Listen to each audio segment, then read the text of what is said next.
From the News Channel 5 Network, this is SportsLine.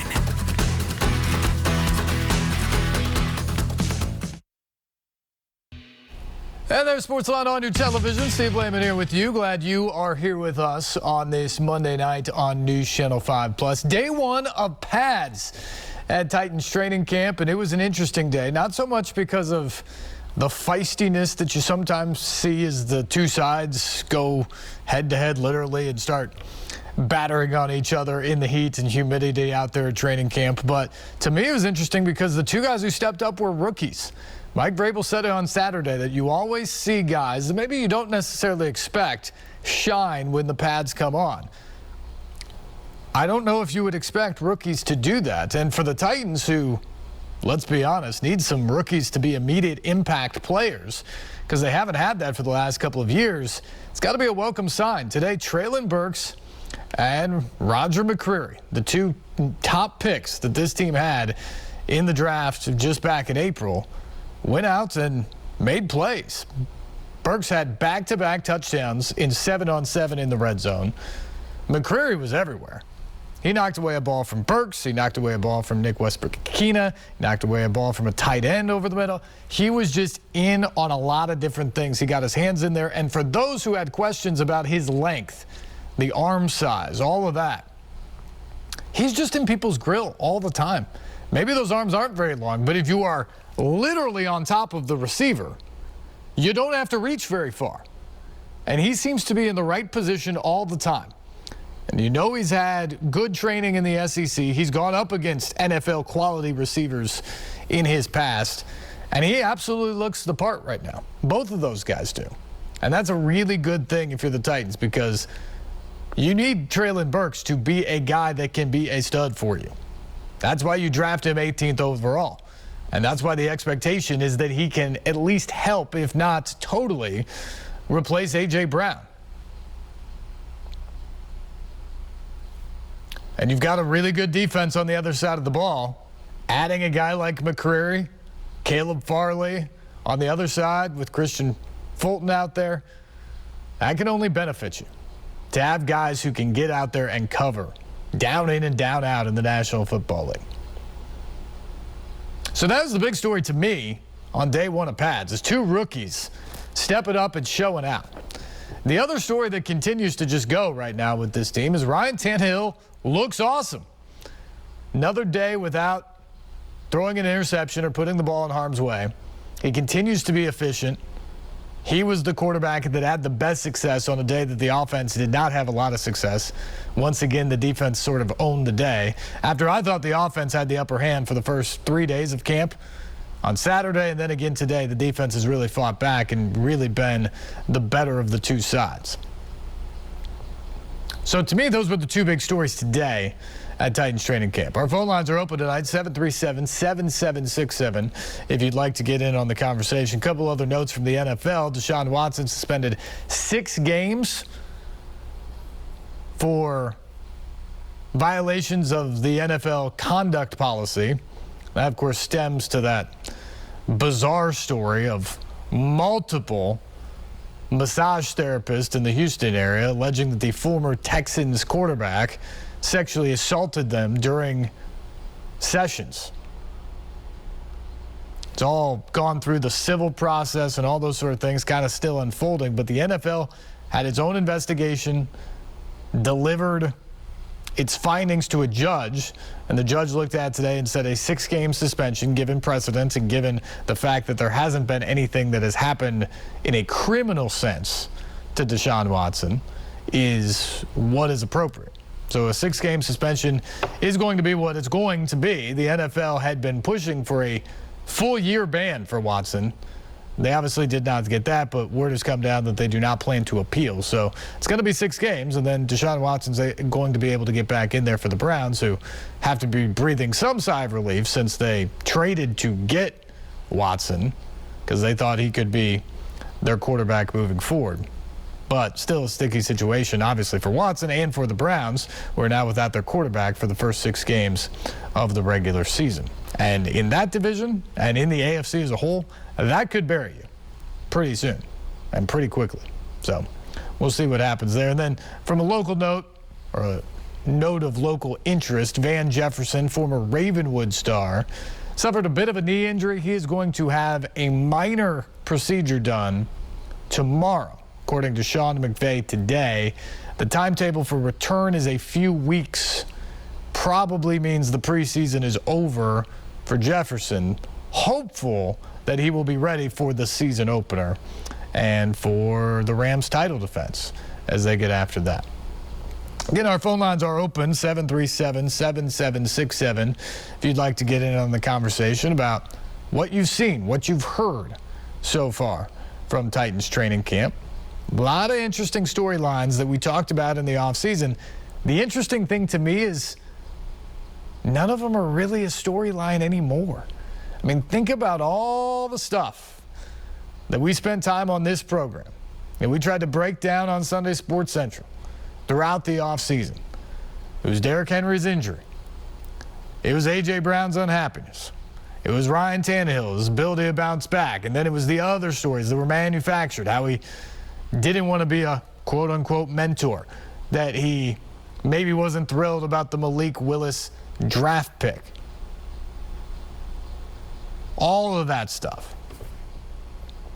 You had the Traelin Burks saga with his asthma and his conditioning during the offseason program. You had a lot of veterans who stayed away and weren't there for OTAs. Jeffrey Simmons finally showed up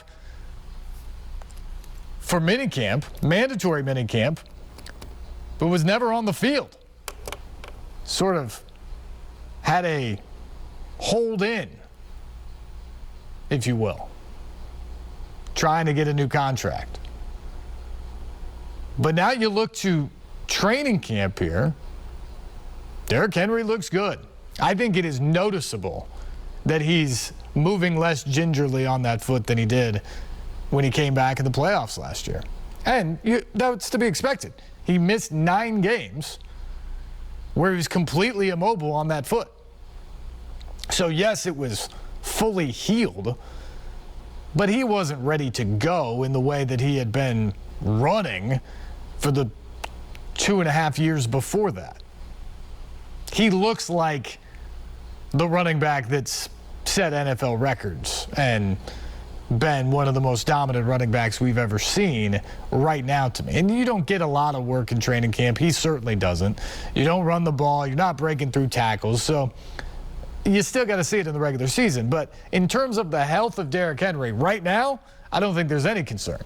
In terms of Ryan Tannehill, well, what did I just tell you about that storyline? He looks great. A.J. Brown's gone. Traelin Burks, not worried about his conditioning anymore because he's out there every play, and he's making plays. So all of a sudden, you're not worried about the conditioning. You're celebrating the type of plays he's making and the impact that he could make for this team. Robert Woods, coming off an injury. One of the better free agent signings they had, but coming off a torn ACL last year. How quickly could he get involved? He's very much involved. He looks good out there. Not flashing in the same way Burks has to this point, but he's just very good, very workmanlike at what he does and his craft. And Ryan Tannehill singled that out when talking about him as well. Just all the storylines we blew up and we talked about and we had concern over in the offseason, they're just not really there anymore. And it's about just getting down to work. And I can promise you that Mike Vrabel and John Robinson, and probably a bunch of the Titans players themselves, love that. They want the focus right now on the field, on the work that needs to be done to get this season to where they ultimately want to go. So they love that those storylines and those distractions. Jeff Simmons, he's there. He's on the field. He's not talking about his contract. All those storylines, they were for the offseason. Now is the time to work. Now is the time to get ready for the regular season and to win and to try to get back to the playoffs once again. Again, our phone lines are open, 737-7767, the numbers you see there on your screen. And we begin tonight with Eric. Eric, what's going on? Hey, it's been a while since I talked to you, Steve. How are you doing this evening? Yeah, good to talk to you again. Hey, I'm going to kind of open up a can of worms. You hadn't mentioned this yet, but I'm sure you heard about this. Did you see or hear about the tweet that A.J. Brown sent out last night about 7:30? Yeah. No, I did. So feel free to talk about it. Yeah, well, it was the fact that he's, it seems like he talked about the Titans fans, you ought to let it go. Apparently, he hasn't let it go. And it appears that he's real bitter about the fact that he's not re-signed with the Titans. I mean, because they wanted him here and stuff, but I think he really did not want to be here. And I guess Mike Vrabel and probably John Robinson would put up all this tweet and all this crap. But apparently, of course, he tweeted out last night talking about Deebo Samuel because he and the other guys, I guess, or he's represented by Deebo Samuel and other people's agents. He said it's funny that all three of those other guys stay with the teams, but I'm gone, and basically saying stuff like fly, Eagles fly, see y'all later, stuff like that. And it seems like he's not letting it go. He's gone, and that's it. I hate that he's gone, but I'm happy for him. Hey, he got his bag, more power to him. But my point is, maybe, he feels like no pressure being with the Titans and talk about all the troll stuff they did. He better ball out in Philadelphia because if he gets hurt or if he has drops like he's had each times here, he ain't going to get away with that stuff there. Those fans are going to be brutal on him. That's one city you don't want to be doing this type of stuff to is to Philadelphia. I mean, I hope he's great, except when we play him later on in the year in Philadelphia. But he needs to just let it go, concentrate. He's with his new team and just take care of his own business and worry about doing all that stuff with the Eagles rather than send back tweets. It just makes no sense. I mean, it seems he hasn't let it go. It's just ridiculous. Yeah, Eric, I agree with you. The exact tweet from last night was basically all four of us. So he's talking about McLaurin, Metcalf, and then Deebo Samuel got the last contract out of it all. Basically, all four of us, same age, got the same contract, and I'm the only one to get traded. Yeah, because he had the same agent. Yeah. Right. Yeah, keep believing it was me. Anywho, go Birds. # carry on. The thing is, and I've said it on this program before, A.J. Brown has a social media problem. He cannot stay off of it. And he's not the only person in his age group that has that issue. But he just continues to go back there. And frankly, it was part of the distraction that led to him getting traded. I'm not going to say that his tweets are the reason that the Titans ultimately traded him, but it couldn't have helped the situation. And remember, we're talking about a guy last year who laid out that he struggled with depression and some of the mental health issues that come along with, frankly, being young and rich and famous and having a lot of pressure on you. And he detailed that last year. Well, just about the worst, most toxic place you can possibly be if you're struggling with mental health issues.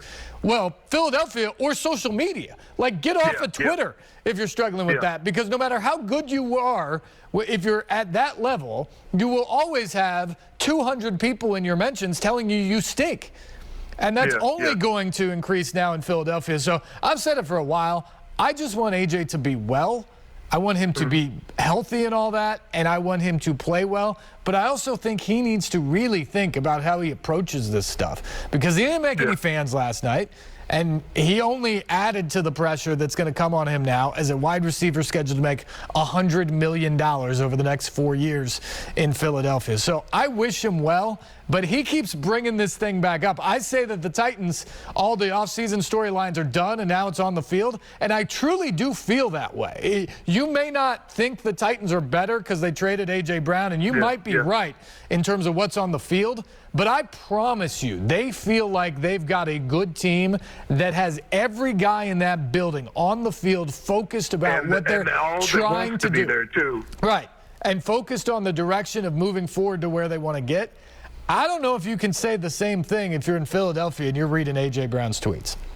Yeah, and also the other thing is, and these two players, of course, I guess they don't have the same ages, but my feeling was when he left, I hated that he gone, but hey, if Tyreek Hill can get traded from the Chiefs to the Dolphins, as well as Devontae Adams from the Packers to the Raiders, and both of those teams, and let's say, call a spade, I mean, their offenses were tremendously better than the Titans. And they were two, I think, better wide receivers than A.J. Brown. So I hated that he's gone, but I had no problem with him leaving. That's the way I looked at it. Yeah, no, I think you're exactly right, Eric, and I appreciate the call. Look, a bunch of wide receivers set the market this offseason. It was a new era for wide receivers in terms of getting free agent contracts, and A.J. Brown's in that mix. But a bunch of guys went before him, too, that were veterans. It wasn't just all these guys who were going in to year 4, like A.J. Brown. It wasn't just those guys. It was a bunch of other guys that went like a Tyreek Hill, like a Devontae Adams. And guess what? They got paid in major dollars, but it wasn't by the team that had them.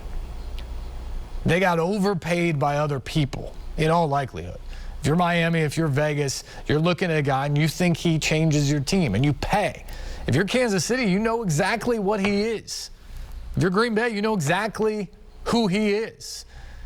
And they didn't want to pay that money. And so those guys move on. Now, look, it's hard to replace those guys. They're feeling it too. Titans feel it with A.J. Brown.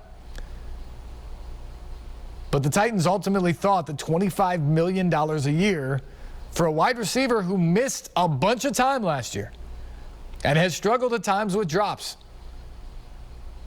wasn't worth it. And look, I think A.J. Brown is a phenomenal wide receiver. He was the type of generational talent that Titans fans have been waiting for at that position. But for whatever reason, whether it was all in A.J.'s head, whether there was something going on there between him and Mike Vrabel, or probably more so John Robinson, there became an enormous disconnect there this spring. And that's ultimately why the deal got done. And he is in Philadelphia, and he got the money that he got there. And he's not back here in Nashville. And he's going to say forever that it's the Titans' fault, that they brought this on. And I don't know if we'll ever fully and truly get to the bottom of that situation and what exactly happened, because frankly, I think the perception that A.J. has is probably completely different than what the internal conversations with the Titans were. And so could you ever even get to a square set of facts on that? I don't know. But the bottom line is it doesn't matter. That divorce is finalized, and AJ's got to go prove himself against that contract in a tough place to play with a quarterback who is not as good as Ryan Tannehill in an offense that didn't throw as much as the Titans did last year. He's got to go prove all that. He's got to live up to all that. And meanwhile, the Titans move forward. And the best news if you're a Titans fan is how good Traelin Burks looks right now. And it's only 5 days into camp. He's got a long ways to go to live up to A.J. Brown or any other elite receiver in the league. But through 5 days in camp, he has been the best wide receiver that the Titans have. And that is promising, especially coming off the offseason he had. He wasn't ready in the offseason, and he will admit that. He did admit that he wasn't ready. He was not in the shape that he needed to be in. But he looks the part now, and he's playing very, very well. All right, more phone calls on the way. Much more on Titans training camp as well. This is SportsLine on News Channel 5+.